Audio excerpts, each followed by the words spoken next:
Welcome back, readers, to another weekly download. So let's get talking about some books.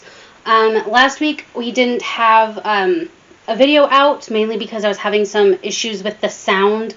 You couldn't really hear what I was saying, so I decided that this video will start off with what I read the previous week and then a couple things from this last week. So let's start off with All the World's a Stage, which was the book I was most looking forward to reading the previous week. This is, I think, like book 10 or 11 in the Erast Fanderen series by Russian author Boris Akunin.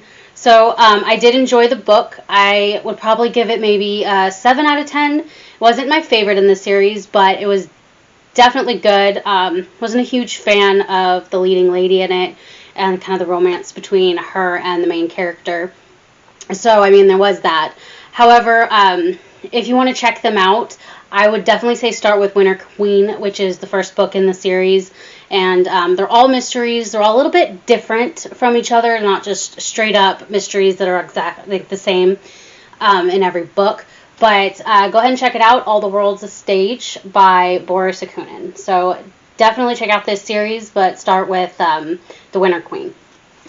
So the next thing I'd like to talk about is the book I had originally said was what I wanted to read most last week, so like this week, and that was The Darkness We Hide by Debra Webb. And it did not disappoint. It was the third book in a trilogy of romance intrigue. It's this author writes a lot for like the Harlequin intrigue, like the little monthly serial books that come out in the bookstores. So the rest of the series is a part of that. So this just follows certain characters in the main series for 3 novels, and it was really good. She's one of my favorite writers who writes for those books. I would say definitely check out Debra Webb, and this is the third book in the series. The first one is called The Secrets We Bury, so definitely start there, or even with the other books in the series, which are actually come before this. I'm not sure what the first one is, but if you'd like to know, let me know in the comments and I can look it up for you. So definitely go ahead and check out Debra Webb, any of her stuff. She's really great if you like, you know, some mystery, some intrigue, suspense, and of course romance. So the next thing we're going to look at is, if you've been watching the channel for a while, then you know I've been doing like a deep dive into Anne Rice, and now that I've finished all of her stuff, I'm doing a deep dive into another author, Tami Hoag. So I first found her books, mystery novels. These ones, apparently she wrote a bunch of romance novels in the late 80s, early 90s. So I've been reading some of those. So these are some of the ones I've read recently. Trouble with JJ, like Knight in Shining Armor, Man of Her Dreams, and Rumor Has It. So these two are part of a series. They go together. You have the sister and the brother kind of thing with their own books. I think my favorite out of them is this one, The Trouble with JJ. I think it's this order, this 1, 2, 3, and 4. These ones I wasn't a huge fan of some of the main characters, and I think that's why I didn't like them quite as much, but they're fun, they're entertaining, they're, you know, like quirky little romance novels. Of course, be aware that as they were written in the 80s, even the late 80s, they're a bit dated. And that was a lot of the reviews that I got that didn't like it were like, oh, these are so dated, that would never happen. It's like, they were written like 35 years ago. They were written probably when I was like 3, so of course they're going to be a little dated. Like, you have to take that into account when reading books that are that old. But if you like romance, like cheesy, quirky little romance, check out Tami Hoag. Start with this one. This one was my favorite. Alright, so some of the books that I read this week. We'll start with Amelia Atwater-Rhodes. This is the third book in this particular series. The name of it's, sorry, I don't know how to pronounce that. I'll put it up on the screen for you over here. Right there. That's what it's called.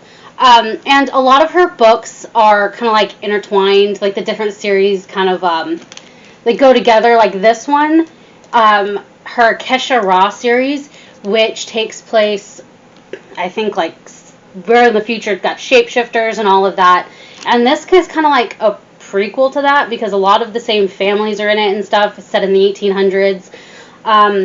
The first book in the series, which was called Blood Witch, was actually really good. I loved that. The second and third one were subpar. With this one, I kind of didn't finish it. I read like the first half and I was just like uninterested. So, I don't know. It's hard to say. If you really like her books, because I love her books. Her vampire books, The Den of Shadows, were stellar. And I would definitely recommend those. And the first like 3 or 4 Kesha Ra books, would recommend those too, hands down. This one, I'd maybe give it a pass. But I mean, if you just want to read her stuff and you love her, then definitely check it out. But I would give this one probably a 4 out of 5. The first one in this series, Blood Witch, I'd give it like a 7 out of 10. I'd give this one a 5 out of 10. Or did I say 4? I don't even remember. It was like 2 seconds ago. But I'd say maybe give this one a pass. But I mean, if you read the first one and you really like it, maybe continue it just to see what happens. But it kind of like ends at a point where nothing is solved. It's just, it continues going on, and the problems and the issues, and I don't believe there's any more in the series, which kind of is one of the reasons I don't like it. Like, I get it's like a prequel, and it leads into this, like, thousands of years later kind of thing. Maybe hundreds. I'm not entirely sure, but, I don't know. Maybe, check it out if you like this author, or pass on it. So I also read a couple of Toni Hillerman books. That is the Chi and Leaphorn series. This one is The Wailing Wind. I also read The Sinister Pig, which I took back to the library. But I love Toni Hillerman. He writes about Native American culture and the tribal police, which 2 tribal police officers, well, 1 retired tribal police officer. The show Dark Winds is based on this series and these characters. So if you like that show, I would say definitely check out these books because Toni Hillerman's great. This one I'd give an 8 out of 10. The Sinister Pig, I think 7 or 8 out of 10. They're great.